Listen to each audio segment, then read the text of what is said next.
friends. Today we would proceed further and understand the difference between the direct and the indirect method.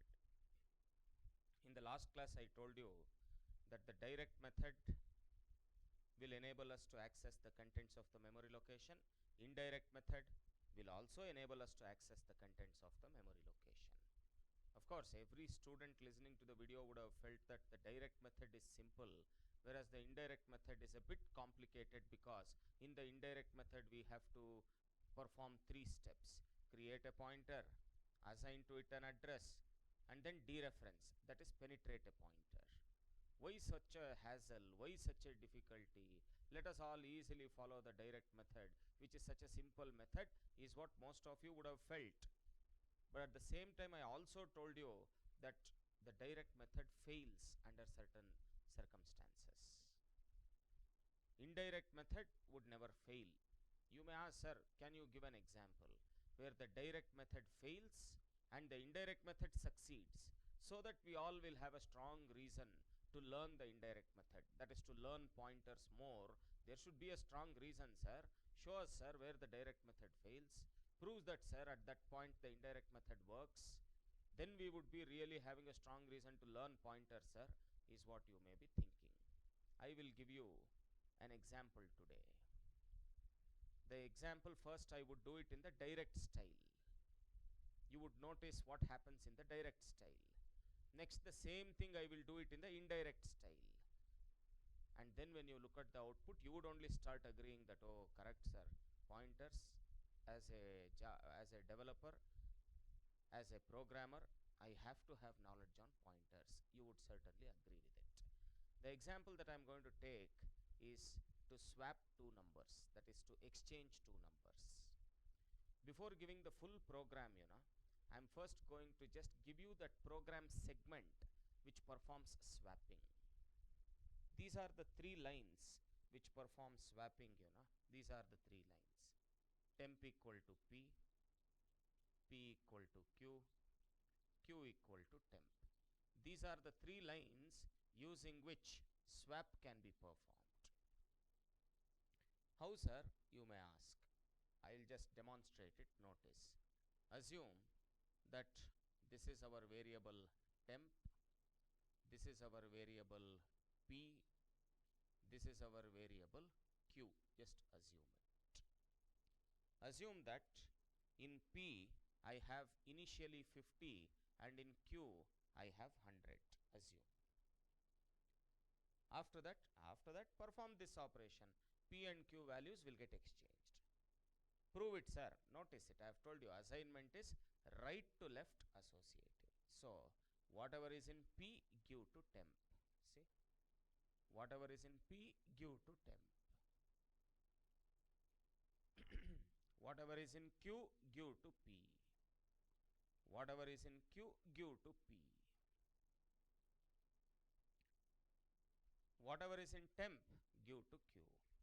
Whatever is in temp, give to q. You can see that the values are exchanged. This is the logic to exchange the values of two variables. Maybe you can just quickly copy this, after which I'll give you the program for doing this.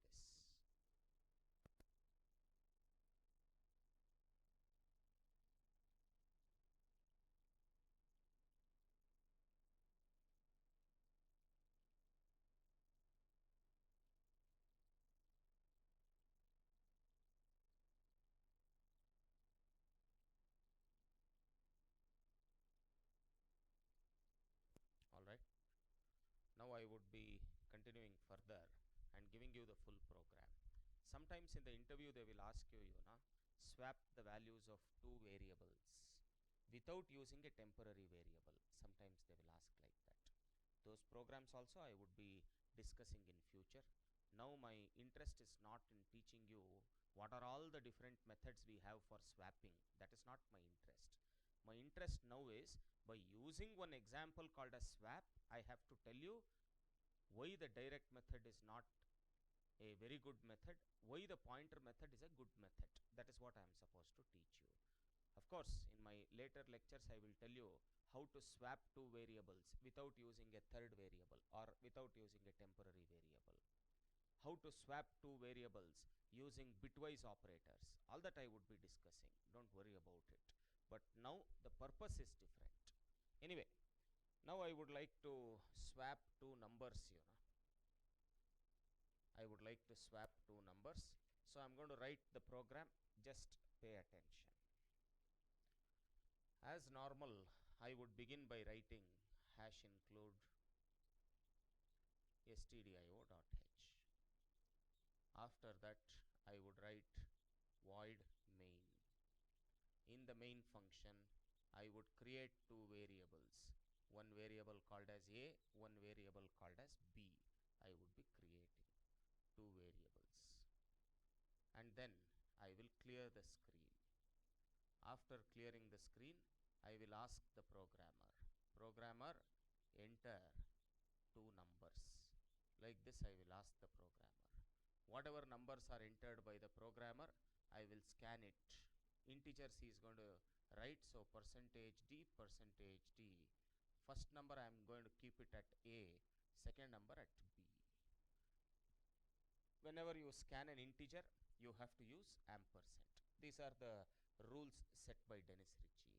For a string, ampersand is not required, but for variables it is required. More on this I would be speaking, you would understand when you would listen to my aptitude videos. But anyway, what this line does is that the two numbers that are entered through the keyboard, it will take it from the keyboard. One number it will give to a, one number it will give to b. Okay sir, next what sir you may ask? Next I want to exchange these two numbers. For exchanging purpose, I will write one function called as swap. I will write one function called as swap, and I am going to pass that a and b as parameters to the swap function. Where is the swap function sir you may ask? Of course, here I would be writing the swap function, and here the swapping takes place, after which the control comes back, and when the control comes back, here I will tell printf, and I am going to again print those numbers, percentage d. After swapping, I am going to print what is a's and b's value. I would be printing it, and then this is at the end as normal, get ch. This is the beginning of the main function, this is the ending of the main function. So a very simple main function I have written. I have declared two variables. I am asking the programmer to enter two numbers. Whatever he enters, I will scan it. After scanning, I am calling swap. Control will go to swap. Swap will swap. After the control comes back, whatever is the changed value, that a and b's value, I am printing it. Will the program work, sir? All of you know it won't work, because you are only calling, and if you don't give the body at all, that will be meaningless. You have to give the body. Oh, okay sir. This is the body of swap. You know you are passing a and b as the parameters. Whenever you pass something as the parameter, it is the duty of the body to collect it. Whatever a you are passing, it has to collect it, and while collecting, with respect, that is with data type it should collect it. I will collect it in the variable called as p. Whatever a is sent, I will collect it in p, your choice. Any name you can use for the parameter. If you will send a, you should collect it in a only. No such rule. You can collect it in p, you can collect it in q, you can collect it in x, whatever you want, you can collect it. So a's value, I have collected it in a variable called as p. Similarly, b's value, I will collect it in a variable called as q. Next what, sir? Now I want to exchange. For exchanging, I have given you the logic. I will tell int temp, and then I will tell temp equal to p, and then p equal to q, and then q equal to temp. I would be telling this is the closure of it. Of course, no return statement here, RETURN, return is not there, so the return type is going to be void. Okay, sir. We understood it, sir. After this, what would happen if you'll ask me? I mean, after the swap, all that, control would come back and it will print the values. Will the program work if you'll ask? Program can't work because first there is a function call, later there is a function body. In other words, whenever the signature comes first, body comes later, I have told you, you have to give the prototype. And in the prototype, three things I will have to give. First thing, void. Next thing, swap. Next thing, int, comma, int. Only the data type, and then put a semicolon and finish the matter. Oh, okay, sir. We have understood the program. Whatever you have written, it is more or less clear to us. How will it execute, sir? You may ask. What is the output I will get, sir? You may ask. Instead of me telling you the output, let us directly see as to what the output of this program is going to be. The program that I have written on the board only has been typed. If I will execute this program, when I compile, no issues. When I'll execute, it is asking me enter two numbers. I will enter 50 as one number and then 100 as another number. When I press the enter key, it is showing 50, 100 only. Maybe a bit of formatting is required. Enter key.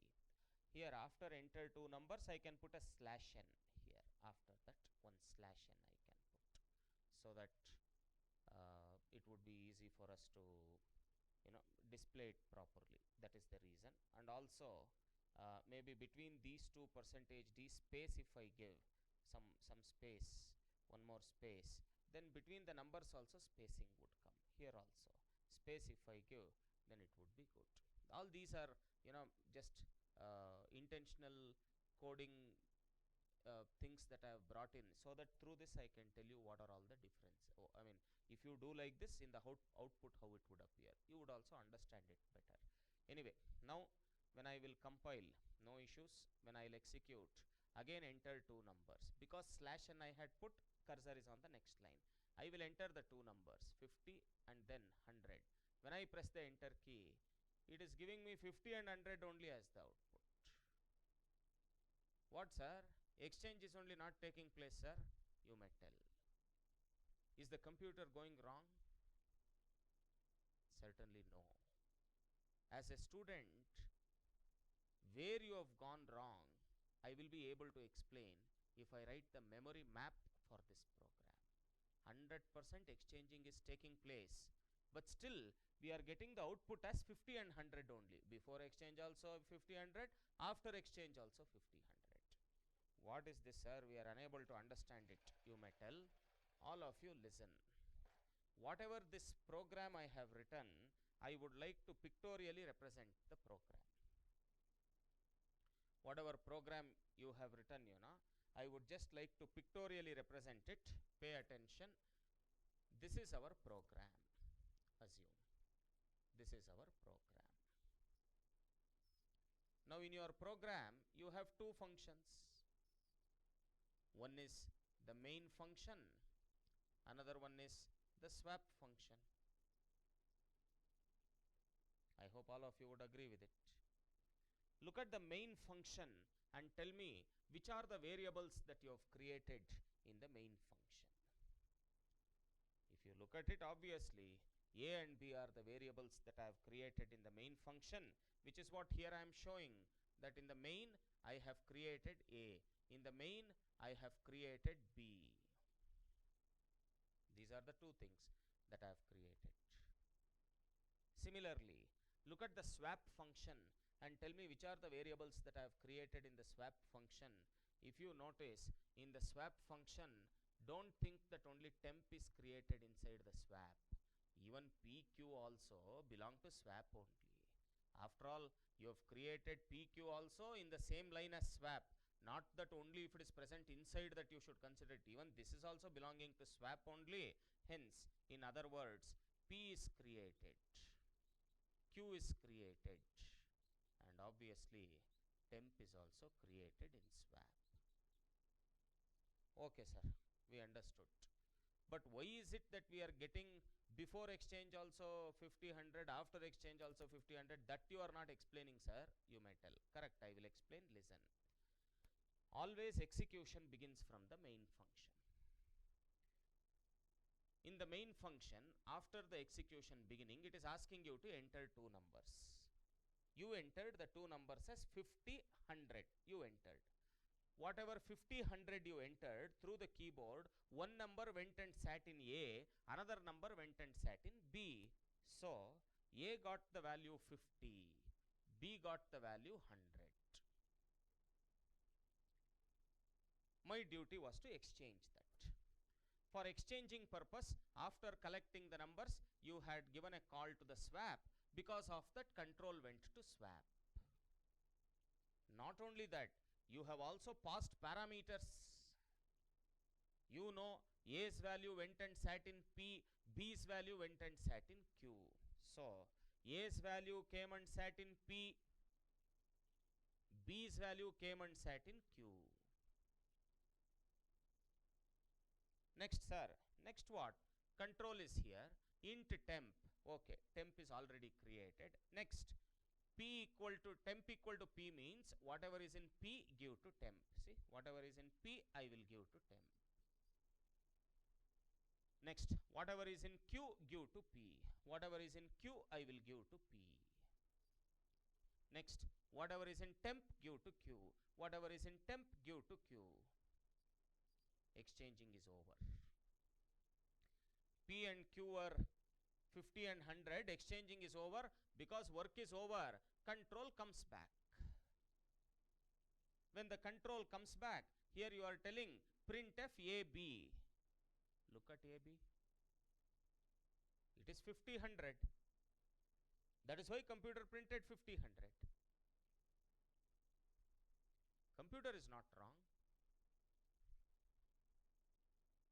Certainly 50/100 only would be the output. So before exchanging also AB is 50/100 only. After exchanging also AB is 50/100 only. That is what computer told me. So have you not really exchanged the data? You have exchanged. You have exchanged but not AB. You have exchanged PQ. Now some of you would be thinking that, sir, don't print AB here, sir. We didn't know that, sir. Now we realized, sir. Instead of printing AB, you print off PQ, sir, you may ask. We can't print PQ. Why, sir, you may ask. You only look at the memory. I mean, PQ belongs to swap. It is local variable to swap. Anything which is local to swap, how can I print it off? I am in the main function. I can only print what belongs to me. How can I use somebody else's variables in main function? Swap, I mean PQ belongs to swap. Until and unless swap gives me, I can't use PQ. So, I really can't tell PQ here.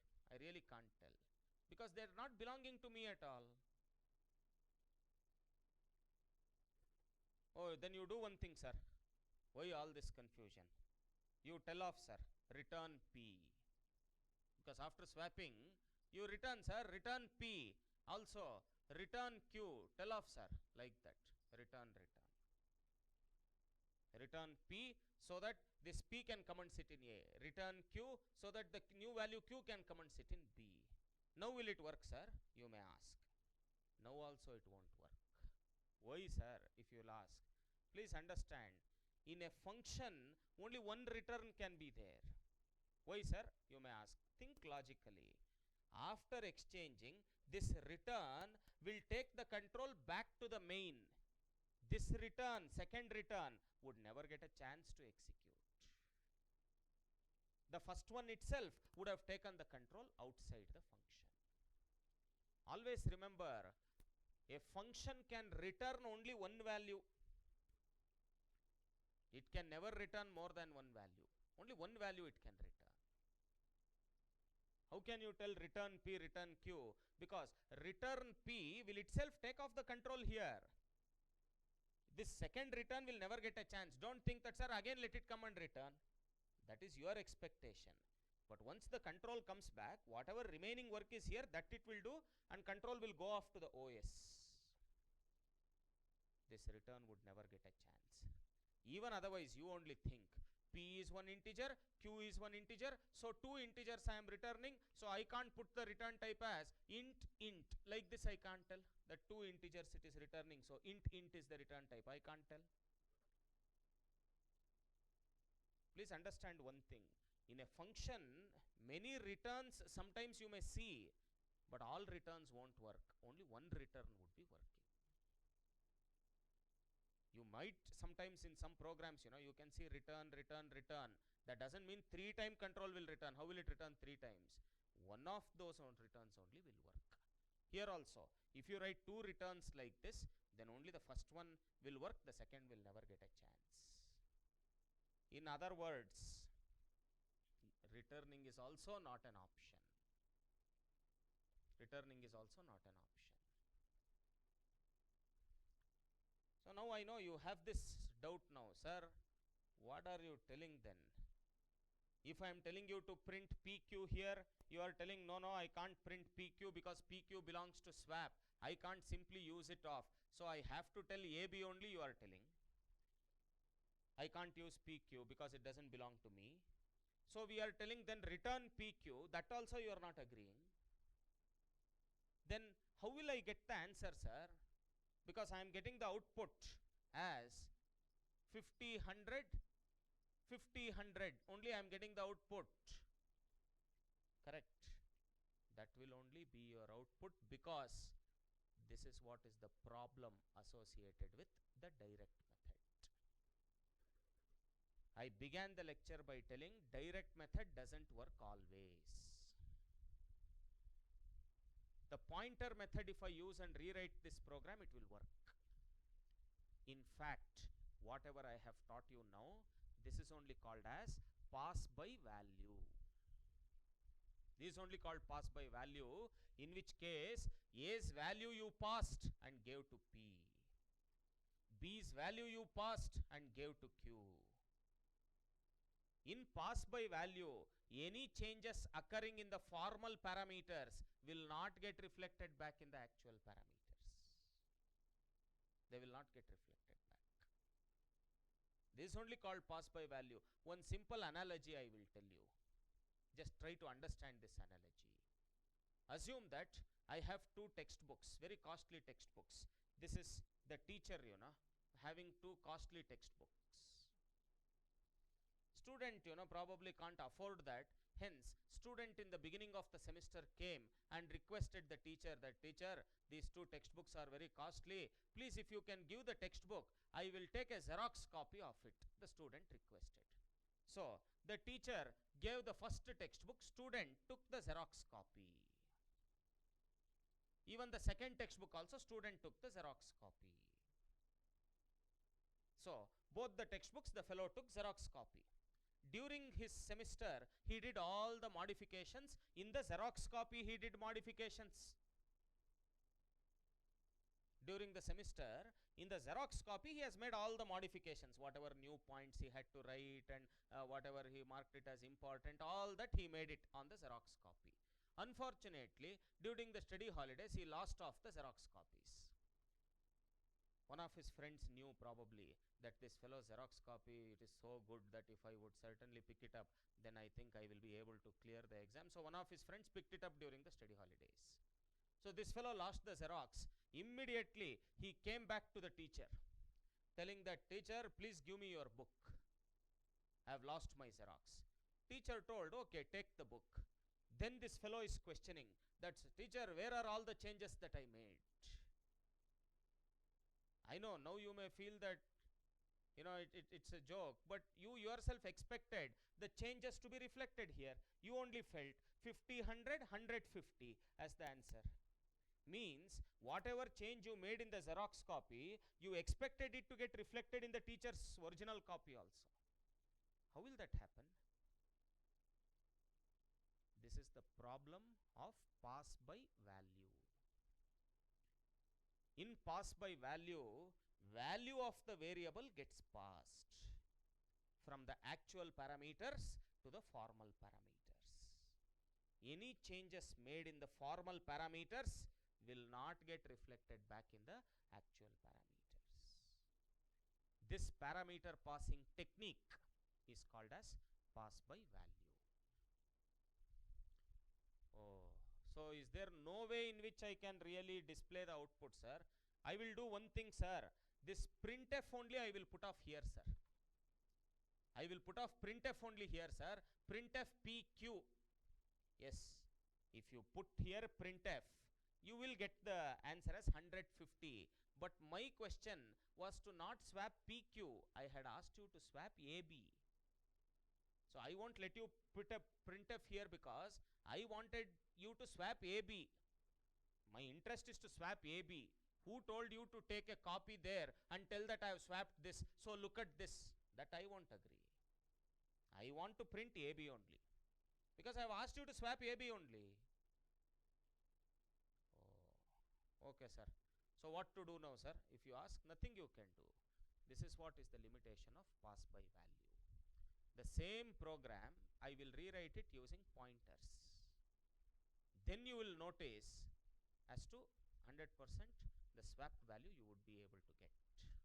I will speak about that. You can quickly copy this as it is.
Alright, now I would be proceeding further.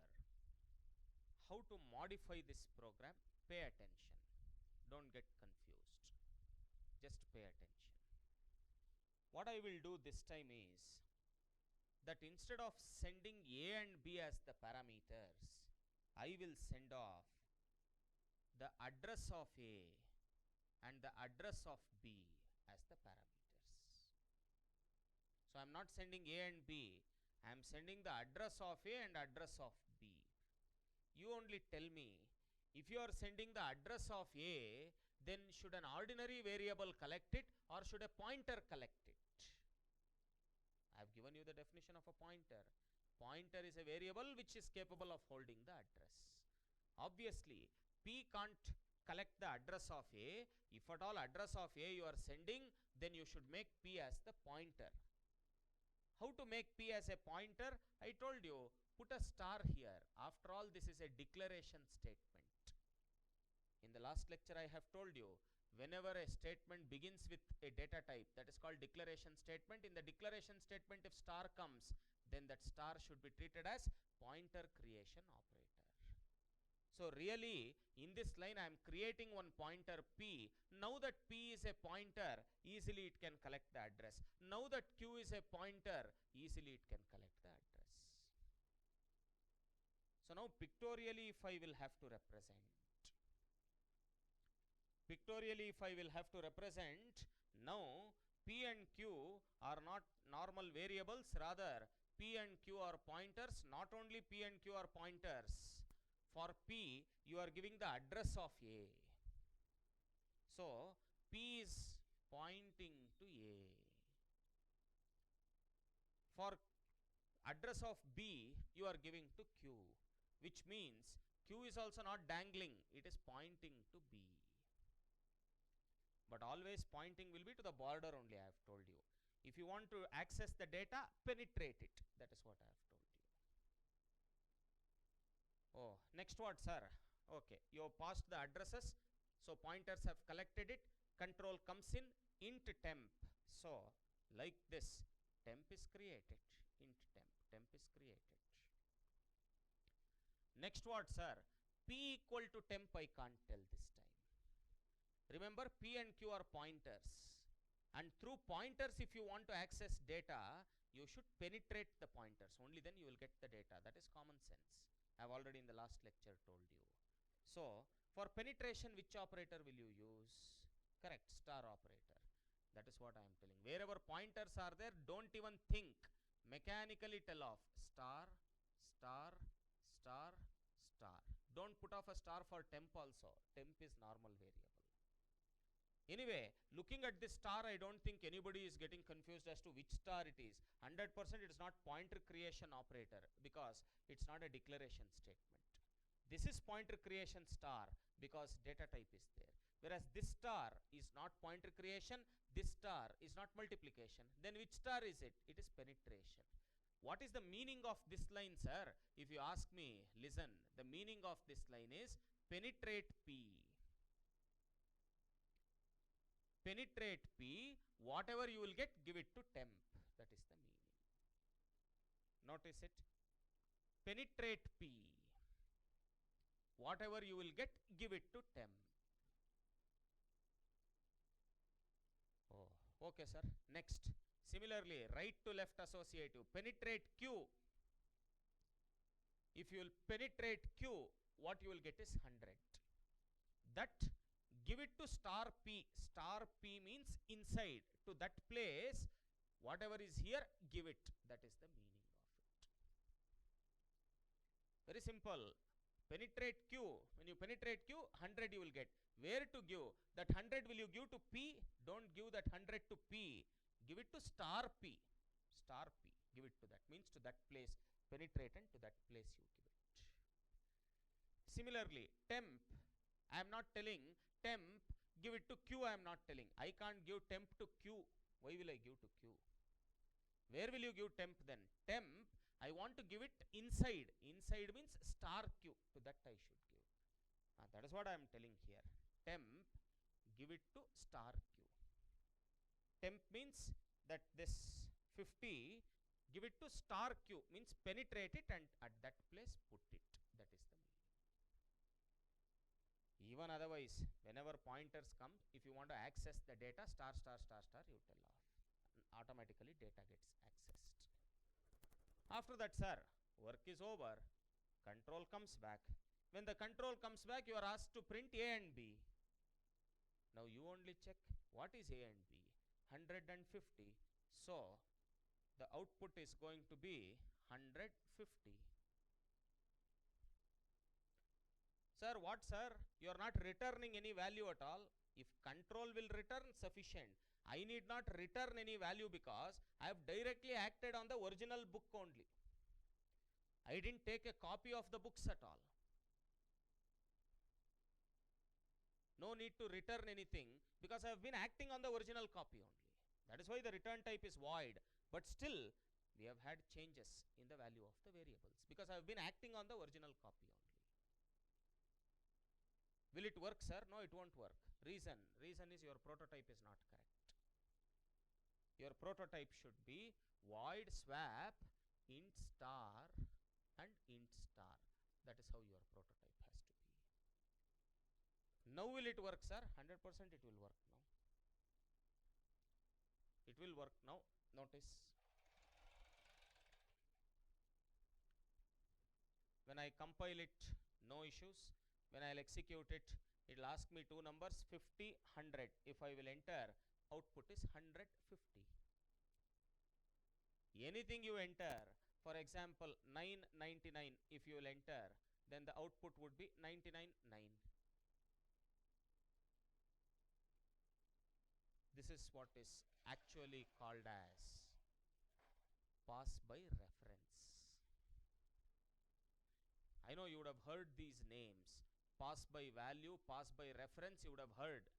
The previous style was called as pass by value because the value was being passed from one function to another function. This is called as pass by reference in C language. The same thing in C++ we call it as pass by address. Actually, the C++ name is a better name, pass by address. Why? Because I am passing address. I am passing address. So, a good name for this is pass by address, but as I have told you, the same thing. In C we call it as pass by reference, whereas in C++ we call it as pass by address. So, in pass by reference, or in other words, in pass by address, any changes made through the formal parameters would get reflected back in the actual parameters. The other day itself I have told you, these things, we call them as formal parameters. The other day, actual parameters, these are actual parameters. I have listed it the other day itself. These things, we call them as formal parameters. Formal parameters. In other words, AB, actual, this is formal. Anything you made change through this will get reflected back in the original. This is what is called as pass by reference, or in other words, pass by address. I hope you have been able to understand it. Here I have used pointers, and whenever you use pointers, 3 steps will be there. Wherever you use pointers, 3 steps will be there. First step, creation of a pointer. Yes, here I am creating the pointer. Second step, actually when you create the pointer, it will be dangling. You should assign to it an address, correct? For star p, int star p, I am giving ampersand a, I am assigning the address. Third step, penetrate the pointer and access the data. Everywhere here, that only we are doing. How is this method better when compared to the previous method? Where in the previous method you are not able to change at all the data. Using pointers you have been able to achieve. That is why I am telling you, as a developer, you have to have knowledge about both the techniques. You cannot tell, I know the direct method because it is very simple. Indirect method I don't know because it is very complex. 3 steps are involved and all that. Naturally, the industry would feel that, okay, good, try a company which works, which knows, which can recruit people who know only one method. But we expect people who want both methods, is what most of the companies would tell. Even otherwise, the second method, initially only it may appear difficult. Proceeding ahead, once we start doing more and more programs using pointers, after a few videos, you would hardly find any difference between the 2 methods. I hope I have been able to convey this example. Please be quick.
All right. So I hope this video has given you an idea about what pass by value is and what pass by reference is. But in the interview, one question they may ask you, is pass by value good or is pass by reference good? They may ask you. What is your answer? Is pass by value good or is pass by reference good? I know. You would tell, sir, pass by reference is good. Don't fall into that trap. If pass by value is good or if pass by reference is good, then you will tell pass by reference is good. You think full C language only you have not learnt? No. If you only know of that pass by reference is good, pass by value is bad, then is Dennis Ritchie a fool to have included pass by value? Doesn't he know that, oh, pass by reference is good, pass by value is bad, so why to give pass by value? He could have easily avoided pass by value. Something that you are thinking, pass by reference is good, pass by value is bad, you are thinking, most of you are thinking like that. Certainly it is not the case. If this question is asked in the interviews, is pass by value good or is pass by reference good, you must tell that, sir, both are parameter passing techniques. In the project, if my expectation is that any changes made in the formal parameters should not get reflected back in the actual parameters, if that is your expectation, that the changes should not get reflected back, then I will use pass by value like the previous case. Or in my project, if the expectation is that any changes made through the formal parameters have to get reflected back in the actual parameters, then I will use pass by reference. That is what you should tell. You should not tell that pass by value is bad, pass by reference is good. Be careful about these interview questions, because they would be trying to trap you there. Through the trap, they will check how matured you are as a programmer. Even otherwise, think logically. If pass by value was bad, if pass by reference was good, that if a fellow listening to the 10th video can understand, will not Dennis Ritchie understand? Wouldn't he have removed it from C language? I hope I am clear. So the issue is whether in your project you will use pass by value, or whether in your project you will use pass by reference, or whether at which places in your project what you will use, depends upon whether you want the changes to get reflected or you don't want to get reflected. It depends upon that. If you ask me, just give an analogy, sir, where pass by value would be useful, though it is not directly applicable here, I would just tell you. All of you people, have this nowadays, whenever the results come out, you would see your results through your mobile. Where did that result come to your mobile from? From VTU server it would have come. Now, in VTU server, your marks is 35. That 35 will come to you, your mobile. Here, that 35 you may make it as 135. But waste only. Because any change you make to the mobile, would not get reflected back in the server. That is not going to happen. I know you may be expecting that to happen. Unfortunately, it won't happen. That is something like pass by value, where whatever they will send to you, you modify however you want, but changes would not get reflected back. Contrary to that, assume that you want to, make a payment from your mobile phone. Now you have this Paytm app and you have so many other apps. You want to make a payment. So you will connect to the bank server through your mobile phone. And whatever you will tell through your mobile phone, that pay this much money to that fellow, that much money to that fellow, all the changes that you will make in your mobile phone will get reflected in the bank server. Otherwise, you can have easily 1 lakh in the bank server, make 50,000 payment to him. Bank server doesn't change, it is say 1 lakh only. Make another 50,000 payment to another fellow. Bank server doesn't change at all, 1 lakh only. Then having 1 lakh in bank, you can give it almost 50,000 to every fellow on earth. If at all there, they use of that pass by value, that any change you make through mobile will not get reflected back in the bank server. So in such applications where changes are required to get reflected, in those places we use pass by reference. In such places where changes should not get reflected, we make use of pass by value.